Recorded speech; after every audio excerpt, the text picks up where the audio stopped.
महामाया नीळावंती पुढील भाग.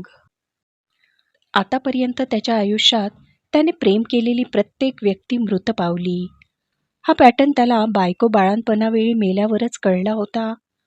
पण आता 13 वर्षात तो तो ही गोष्ट विसरून गेला. आणि अचानक मुलगासुद्धा त्याला सोडून गेला. आणि किती सामान्य आणि फालतू कारणामुळे. आनंदाला त्याच्या क्रिकेटच्या सामन्यात एक साप दिसला म्हणे. सापाला पाहून आनंद इतका घाबरला की त्याचं हृदयच बंद पडलं. साप त्याला चावला देखील नाही. केवळ सापाला पाहूनच आनंदाचा श्वास थांबला. पण आता सर्व आयुष्य इतकं स्थिर असताना आनंदाने असं अचानक मरणं विक्रमला सहन होत नव्हतं. कदाचित त्यानं आनंदवर मनापासून प्रेम करायला सुरुवात केली. तेव्हापासून अनपेक्षितपणे त्याने मरण हे पॅटर्न धरूनच होतं. हे निसर्गाने किंवा देवाने फक्त विक्रमासाठी लावलेला न्याय होता, जो स्पष्टपणे डिकोड झाला होता. पण आता विक्रमला नीळावंतीच्या गोष्टीतल्या सापासारखा निसर्गाचा हा विचित्र न्याय अमान्य होता. आनंदाच्या मृत्यूमुळे विक्रमला आयुष्यातला सर्वात मोठा धक्का बसला. विक्रमला स्वतः जगात जिवंत राहण्यासाठी कोणीच सोबत उरलं नव्हतं. विक्रमने आनंदाचा मृत्यू अमान्य केला. आता मृत पावलेल्या मुलाला जिवंत करून या निसर्गालाच आव्हान देण्याचा प्रयत्न विक्रम करू पाहत होता. पण हा प्रयत्न मूर्ख आहे का, असं त्याला त्या दगडी मशीनकडे, वज्रयंत्राकडे पाहून वाटत राहिलं. तुम्ही सांगताय ती सर्व टेक्नॉलॉजी या दगडात होईल? विक्रमने खांदे पाडून शांतपणे विचारले. घौसासने एक मोठा श्वास सोडला. हे बघा, जर नीळावंतीतली असेंब्ली खरी असेल तर हे सर्व घडेल, नाही तर नाही होणार. मी पण माणूसच आहे हो तुमच्यासारखा. मी फक्त नीळावंतीतल्या त्या आकृतीचा सायन्सच्या भाषेत अर्थ लावून पाहिलाय. एवढी वर्ष झाले हे यंत्र इथं पडू नये, भीतीपोटी मी कधी वापरलंही नाही. आता तुम्हाला आधीच सर्व क्लिअर सांगितलं, नंतर माझा दोष नाही. आपण फक्त प्रयत्न करून पाहतोय. झालं तर झालं, नाही तर नाही. विक्रमच्या हातात दुसरा पर्याय तरी काय होता? तो त्या गोलाकार शिस्याच्या गुहेत शिरला. आत गेल्यावर त्याला त्या गुहेत आतूनही काही चित्रे कोरलेली दिसली. 3 सापांच्या शेपट्या एकमेकात गुंडाळून नंतर त्यांची एकच शेपूट झाली होती. आश्चर्य होते. नीळावंतीच्या गोष्टीतही साप होता. त्या सापासारखाच विक्रमही आपल्या मुलाला जिवंत करायला नीळावंती ग्रंथाच्या शोधात आलाय. आणि ज्या यंत्राचा वापर करून आपल्या मुलापर्यंत विक्रम पोहोचणार, त्या यंत्राच्या आतही सापच. एकूण गुहेत 3च साप का काढले आहेत याचा उलगडा होत नव्हता. पण शिल्पकला सुबक होती. घैसासनं स्वतःच हे दगड यंत्र बनवलं तर नाही ना? हे खरोखरच प्राचीन असावं याचा पुरावा ती चित्र होती. जर हे यंत्र जुनं असेल तर नक्कीच याआधी हे कोणीतरी वापरलं असलं पाहिजे, असं विक्रमच्या मनात आलं. याआधी हे कोणी वापरून पाहिलं का? हो, बहुतेक 7 काळात नीळावंतीची पोथी वाचून हे यंत्र बनवलं गेलंय. यंत्रासोबत वज्रयंत्रही सापडलं होतं. त्यानुसार 400 वर्षापूर्वी एकदा वापरलं गेलंय. 800 वर्षापूर्वीही देवगिरीच्या चक्रवर्ती भिल्लम यादवाच्या काळात हे वापरलं गेलंय, असं एका वेगळ्या डॉक्युमेंट्समध्ये वाचलं होतं मी. हे यंत्र इथल्याच एका गुहेत मिळालंय 1932 साली. तेव्हापासून इथेच आहे हे. मी इथं राहायला आलो तेव्हापासून कोणाला याबद्दल सांगितलं नाही. तुम्ही पण बाहेर गेल्यावर कोणाला सांगणार नाही, बरोबर? ते सोडा हो, पण हे ऑपरेट कसं होतं त्यासाठी विचारतोय मी. सॉरी, मला स्वतःला याचा वापर कसा करायचा माहीत नाही आहे. तुम्हाला आत जाऊनच कळेल. म्हणजे माझ्यावर प्रयोग सुरू आहे? खरं बोलू? हो, प्रयोगच आहे हा. पण हा प्रयोग सक्सेसफुल व्हावा म्हणून मी खूप मेहनत घेतली आहे. मी तुमची केस माझ्या पूज्यांना सांगितली, तेव्हा त्यांनी मला ह्या धूळ खात पडलेल्या वज्रयंत्राचा वापर करायला सांगितला. माझी केस पूज्याला सांगितली? कोण पूज्या? पूज्या नाही हो, माझे पूज्य म्हणजे माझे गुरु. त्यांना नीळावंती ग्रंथ साध्य झाला आहे. मग त्यांनाच बोलवा इथे. त्यांच्या देखरेखीखाली झालं तर अजूनच सोपं होईल. ते येणार नाहीत. का नाही येणार? ते मानवासोबत बोलत नाहीत. मग कोणाशी बोलतात? ते मानवी भाषेत संवाद साधायचं टाळतात, म्हणून माणसांना भेटत नाहीत. विक्रमच्या डोक्यात वेगवेगळ्या शक्यता आकार घेऊ लागल्या. घैसास गुरुजी, तुमच्या पूज्यांना जर ह्या मायाजाळाबद्दल जास्त माहिती असेल तर त्यांना इथे बोलवू, त्यांच्या नजरेसमोर प्रयोग होऊ देत. ते खरंच इथे येऊ शकत नाहीत. ते जलचर आहेत. त्यांना सर्व काळ पाण्याच्या संपर्कात राहावं लागतं. म्हणजे म्हणजे ते पाण्याच्या बाहेर आले तर मरून जातील. प्लीज विभूते, जास्ती वेळ घेऊ नका. आता मनाशी खून गाठ बांधा. आपला मुलगा मायाजाळातून बाहेरच्या जगात येणारच याचा विचार मनात घोळवा. पण मनातलं बाहेर कसं येईल? बाहेरचं कधी मनात जातं का? मग मनातल्या गोष्टी बाहेर अवतार घेणं कसं शक्य आहे? पुन्हा तेच, अहो शक्य आहे, होऊ शकतं असं. मायाजाळातून बाहेर येऊ शकतात गोष्टी. पोथी सांगते तसं. प्लीज तुम्ही निगेटिव्ह विचार करू नका. विश्वास ठेवा. तुमचा मुलगा बाहेर येणारच. हा विश्वास ठेवा. पण कसं शक्य आहे हे? थांबा, तुमचा विश्वास बसत नाही ना? काही हरकत नाही. तुम्ही एक काम करा. तुम्ही याबद्दल विचार करू नका. तुम्ही आता फक्त तुमच्या मुलाचा चेहरा आठवा आणि आज जा. होईल सगळं नीट. घैसास गुरुजींचीही चिडचिड होत होती. विक्रमने कपाळाच्या आठ्या घट्ट करत आपल्या कमरेला असलेला बेल्ट बाहेर काढून ठेवला. रबरी बूट काढून ठेवले. पॅन्टच्या खिशात असलेला लेदर पाकिट काढून ठेवलं. पण त्याला काहीतरी विसरल्यासारखं वाटत होतं. अंगावरच्या सर्व टोकदार वस्तू त्याने मशीन बाहेर काढून ठेवल्या. पण काहीतरी विसरलं होतं. अचानक आठवलं. गुरुजी, नलू, माझी मुलगी बाहेर एकटी बसली आहे. विक्रमच्या तोंडून माझी मुलगी हा शब्द महत्त प्रयासाने फुटल्यासारखा बाहेर पडला. हो हो, बघतो मी तिच्याकडे. काळजी करू नका. नीट लक्षात घ्या. तुम्ही तुमच्या मुलाला जिवंत घेऊन येणार आहात आता. आता डोकं शांत ठेवा. हालचाल करू नका. शरीर स्तब्ध. तर डोक्यात तुमच्या मुलाचा चेहरा आणा. काय नाव? आनंदा. आनंदाचा हसरा चेहरा डोळ्यासमोर आणा. घैसासने एवढा वेळ आपल्या हातात घट्ट धरून ठेवलेली काळी फाईल त्या दगडी यंत्रावर ठेवली. वज्रयंत्राच्या आत एक लहानशी पंती होती. घैसासने माचीसने ती पेटवली. मी यंत्र बंद करतो आता. एक टक ह्या ज्योतीकडे बघा. घैसास यंत्राचा दरवाजा लावून घेऊ लागला. यंत्राच्या आत असलेल्या विक्रमने ज्योतीचं निरीक्षण करायला सुरुवात केली. रिलॅक्स. विश्वास ठेवा स्वतःवर. आता तुम्ही तुमच्या मुलाला भेटणार. डोळे बंद. इमॅजिन. आनंदाचा चेहरा, हसरा चेहरा. घैसासने दरवाजा पूर्ण ओढून घेतला. बाहेर यंत्र नीट बंद झालं असल्याची खात्री केली. यंत्राच्या वर असलेल्या पोकळीतून चिकट पाणी हळूहळू समोरच्या शिल्पावर पडू लागलं. दगडी कोल्ह्याची जिवंत वाटणारी मुंडकं पूर्ण भिजून गेलं. मागचं हिरव्या दगडातलं मृत वाटणारं कोल्ह्याचं मुंडकं देखील पाण्यात भिजू लागलं. पंतीतल्या ज्योतीचा उजेड अचानक वाढला. ज्योतीचा प्रकाश आणि यंत्रात ओतलेलं पाणी दोन्ही एकमेकात मिसळलं जातंय असं वाटू लागलं. यंत्रातल्या रिकाम्या अंधाऱ्या पोकळीत एक अस्पष्ट आवाज येऊ लागला. लोखंडी नळीतून वेगाने वारा गेल्यावर जसा आवाज येतो तसा आवाज पोकळीत घुमू लागला. प्रतिध्वनीने वज्रयंत्र फिरू लागलं. विक्रम डोळे मिटून तो आवाज ऐकायला सुरुवात केली. तो क्षण होता ज्या क्षणी विक्रमाचा प्रयोगांवर किंचित विश्वास बसला. विक्रमच्या डोळ्यासमोर आनंदाचा चेहरा आला. थोड्याच वेळात तो आपल्या मुलाला भेटणार होता. मुलाचा हसरा चेहरा आठवण्याचा प्रयत्न करू लागला. विक्रमला त्या यंत्रात शेवाळाचा वास येऊ लागला. त्या वासाने त्याला झिंग चढू लागली. गुंगी येऊ लागली.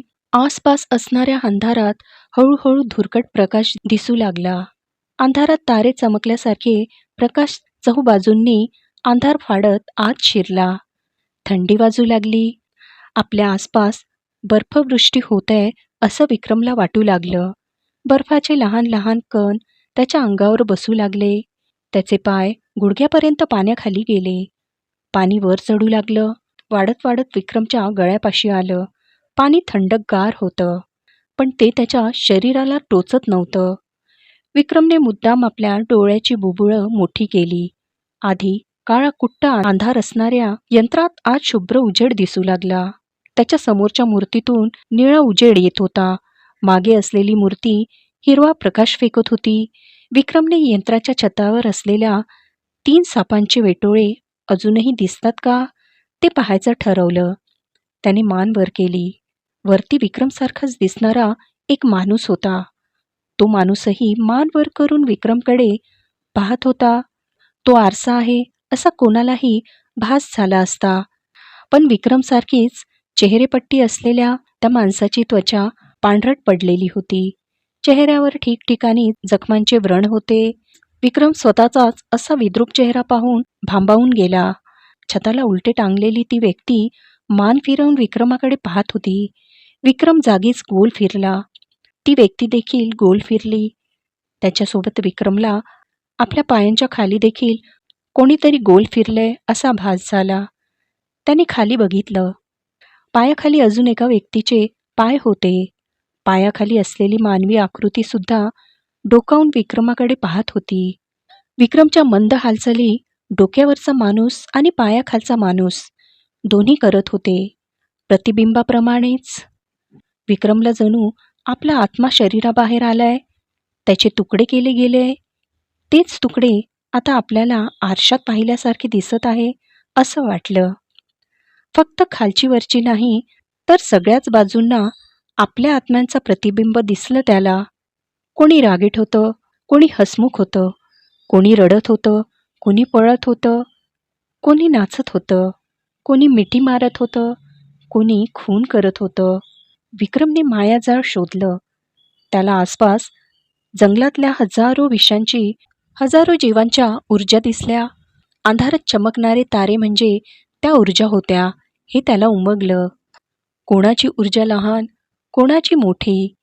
विक्रमने आनंदाचा चेहरा डोळ्यासमोर आणला. त्याला आनंद दिसला. क्रिकेटची बॅट हवेत फिरवून स्वतःवर खुश होणारा आनंद. हे सर्व खरोखरच दिसते की हे केवळ आपल्या मनाचे खेळ आहेत? असा प्रश्न पडताच त्याने डोळे उघडले. एवढा वेळ आपले डोळे बंद होते याचंच त्याला आश्चर्य वाटलं. यंत्रातली आतली दगडी भिंत अंधारात 5-7 फूट दूर गेल्यासारखी वाटत होती. विक्रमने एक दीर्घ श्वास घेतला. शेवाळाचा वास असलेला धूर नाकपुड्यातून आत शिरला, मेंदूत गेला, पण त्या धुरामुळे आसपास दिसणाऱ्या आकृत्या हलू लागल्या. धुराने त्याच्या मनाचा ताबा घेतला. विक्रमचे डोळे आपोआप बंद होऊ लागले. मेंदू साथ देईनासा होऊ लागला. त्याने स्वतःला सावरण्यासाठी मानसिक ताकद पणाला लावली. त्याचं डोकं दुखू लागलं. यंत्रात साचलेला धूर डोक्यात घुमतोय असं जाणवू लागलं. मेंदूतील चेतासंस्था संपूर्ण हलतंय असं वाटू लागलं. कोणीतरी त्याच्या मेंदूशी खेळतंय असं वाटू लागलं. त्याने ती अवस्था ओळखण्याचा प्रयत्न केला. मला वेळ लागण्याची प्रक्रिया सुरू झाली आहे. विक्रमने खांद्यापर्यंत असलेल्या पाण्यात पूर्ण डोकं बुडवलं. यंत्राच्या आत संपूर्ण जग दिसत होतं. 80 कोटी योनी एकत्र झाल्या होत्या. पाण्यात त्याने डोळे उघडले. पाण्याच्या पलीकडे खूप दूरवर एक सुंदर स्त्री त्याला दिसली. तिने हिरव्या रंगाचं लुगडं नेसलं होतं. विक्रम त्या पाण्यात बुडला होता. त्या पाण्यात तिने आपले केस मोकळे सोडले होते. केस पाण्यात बुडवून स्त्री आपली मान तालबद्ध डोलवत होती. ज्या तालावर ती मान डोलवते त्याची लय विक्रमला ऐकू आली. ते एक गाणं होतं. दूरवर कोणीतरी गात होतं आणि केस पाण्यात बुडवलेली स्त्री ते गाणं डोळे बंद करून ऐकत होती. गाण्याचे बोल होते, मगरीच्या मायेची ओटी सांडा ग बाई, सशाच्या लग्नाचा चालला तांडा ग बाई, हरणीच्या दुधाचा लई गोड मांडा ग बाई, घोरपडीच्या उखळीत काळीच कांडा ग बाई, सशाच्या लग्नाचा चालला तांडा ग बाई. गाणं गाता गाता तिची नजर विक्रमवर पडली. त्या बाईचं गाणं अचानक थांबलं. पाण्यात असहाय्यपणे बुडत चाललेल्या विक्रमची तडफड बघून तिला त्रास होऊ लागला. त्या स्त्रीने पलीकडून आपला कोरडा हात पाण्यात बुडवला. विक्रमला ते शब्द ऐकू आले, मृत्यूच्या दिशेने जातो आहेस, जिवंत हो, बाहेर ये. त्या स्त्रीच्या ओठाचीही हालचाल झाली नव्हती, पण तरी ती बोलत होती. विक्रमला चक्क पाण्याच्या आत तो आवाज ऐकू आला होता, पण काना वाटे नाही. तो आवाज त्याच्या मेंदूच्या पेशींमध्ये शिरला होता. विक्रमने मृत्यूकडे जाणारा रस्ता सोडायचं ठरवलं, जिवंतच राहायचं ठरवलं. मेंदूचे दरवाजे बंद होत होते. त्याच्या डोक्यावर दिसणारा आणि पायाखाली असणारा ही दोन्ही प्रतिबिंब घाबरलेली दिसत होती. विक्रमने मेंदूच्या दरवाजावर शेवटची धडक मारली आणि त्याच्या लोळ्या पडलेल्या शरीरात बळ संचारलं.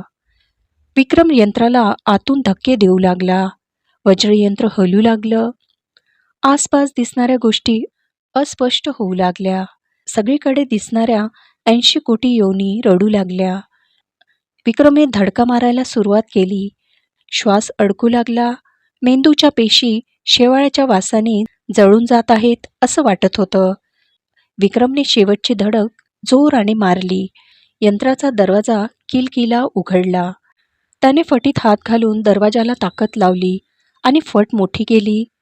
विक्रम वज्रयंत्रातून बाहेर आला आणि जमिनीवर कोसळला. बाहेर तीच प्राचीन गुहा, पण गुहेत आत कोणीही नाही. विक्रम मोठ्या मोठ्याने श्वास घेऊन छातीत ऑक्सिजन भरू लागला. त्याच्या नाकातून कसलासा धूर बाहेर पडतोय असं त्याला वाटत होतं. श्वास ताब्यात आल्यावर त्याचा मेंदू काम करू लागला. लक्षात आलं की त्याचं शरीर पूर्णपणे कोरडं होतं, पण आताच काही क्षणापूर्वी तर तो पाण्यात संपूर्ण बुडला होता. पुढच्याच क्षणी गोंधळाची जागा आश्चर्याने घेतली. काही बदललंय का? विक्रमने खोलीचं नीट निरीक्षण केलं. खोली जशीच्या तशी वाटत होती. काहीही फरक जाणवत नव्हता. फक्त खोलीत एक धूर भरून राहिलेला होता. कंदिलाच्या उजेडात खोलीच्या भिंतीचं विक्रमने निरीक्षण केलं. शरीरातले त्राण संपल्यासारखं वाटत होतं. मोठा प्रवास पार करून थकवा आल्यासारखं वाटत होतं. डोक्याला झिंझिण्या, मेंदूला आलेल्या मुंग्या हळूहळू कमी होऊ लागल्या. विक्रमकडे वेळ कमी होता. थोड्याच वेळात तो आपल्या जिवंत मुलाला भेटणार होता. ते सर्व स्वप्नवंत होते. यंत्राचा आधार घेतच तो उभा राहिला. अजूनही खोलीतला धूर त्याला त्रास देतच होता. कपडे व्यवस्थित करून झाल्यावर त्याने डोक्यावर चापट्या मारल्या. मेंदूला जम्पस्टार्ट करण्याचा प्रयत्न केला. यंत्रातून अजूनही शेवाळाचा धूर बाहेर येतच होता. आपला मेंदू मजबूत आहे याचा विक्रमला स्वतःबद्दल अभिमान वाटू लागला. आपल्या दोन्ही हातांनी त्याने त्या प्राचीन वज्रयंत्राला कुरवाळायला सुरुवात केली. ब्रह्मांडाच्या पाठीवर कुठेतरी एखाद्या युनिव्हर्समध्ये आपला मुलगा जिवंत असावा याचाच त्याला आनंद होत होता. आता मायाजाळाची अनुभूती मिळाली होती, फक्त आनंदा भेटला नव्हता. पण हे सर्व फॅन्टसी आहे, खोटं आहे, हे अंतर्मन सांगत होतंच. जम्पस्टार्ट झालेली बुद्धी हा चमत्कार अमान्य करत होती, पण आनंदाच्या जिवंत आनंदी चेहऱ्याने विक्रमचं मन व्यापून टाकलं. बुद्धीचं लॉजिक त्यातच गटांगळ्या खात नष्ट झालं. त्याचवेळी यंत्रावर हात फिरवता फिरवता त्यावर ठेवलेल्या घैसासच्या फाईलला विक्रमचा स्पर्श झाला. अंधारात हाताला लागलेली फाईल उचलून कंदिलाच्या उजेडात आणली. घैसासने ती फाईल विक्रम यंत्रात आत शिरताना इथं ठेवली होती. विक्रमचं विचारचक्र थांबलं जेव्हा त्याला यंत्राच्याच बाजूला त्याचा बेल्ट, पाकिट, रेनकोट सर्व वस्तू दिसल्या. त्याने त्या उचलायला सुरुवात केली. तरीही डोकं काम करत नव्हतं. आपल्या डोक्याने वेगाने त्याचं काम करावं म्हणून तो आता स्वतःच्या डोक्यावर बुक्क्या मारू लागला.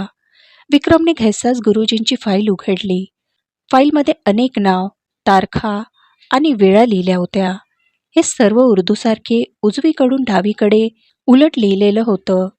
नावाच्या खाली वशीकरण, खजिना 7.5, भूत, पिशाच्ची भाषा, पशुपक्षी भाषा इत्यादी गोष्ट लिहिल्या होत्या. खाली काही वाक्यात प्रत्येक व्यक्तींसाठी वेगवेगळ्या प्रकारचे उपाय लिहिले होते. ते वाक्यात लिहिलेले नव्हते, असंबद्ध शब्दात लिहिलेल्या नोट्स होत्या त्या. त्या कर्मकांडासाठीच तयारी म्हणून फक्त काही शब्द लिहिलेली होती. निळावंतीच्या पोथीपायी वेड लागलेल्या लोकांच्या नावासमोर त्यांची त्यांची रक्कम लिहिलेली होती. क्लायंटमध्ये गोंधळ होऊ नये म्हणून सर्वांचं नीट फायलिंग केलेलं दिसत होतं. विक्रमने थरथरत्या हाताने फाईल चाळत सर्वात शेवटचं पान उघडलं. त्यावर पुढच्या आकड्यांनी तारीख आणि काही नावे होती. 2 पान उलटी उलटवून विक्रमला स्वतःचं नाव सापडलं. आपल्या नावाखाली विचित्र अक्षरांनी लिहिलेले ते शब्द पाहून तो जागीच थिजून उभा राहिला. रात्री 9 ते 12 विक्रम विभुते, शिक्षक, रुपये 80,000. 80,000 देणार. मुलाची डेड बॉडी सोबत आणणार. जिवंत करून पाहिजे. उपाय: खराब झालेलं वज्रयंत्र आत कोंडायचं, रकाशीच्या शेवाळ्यांचा धूर, मग विभुते वेडा. डेड बॉडीला बळी द्यायचं. हेलबर्ग विल्हेवाट.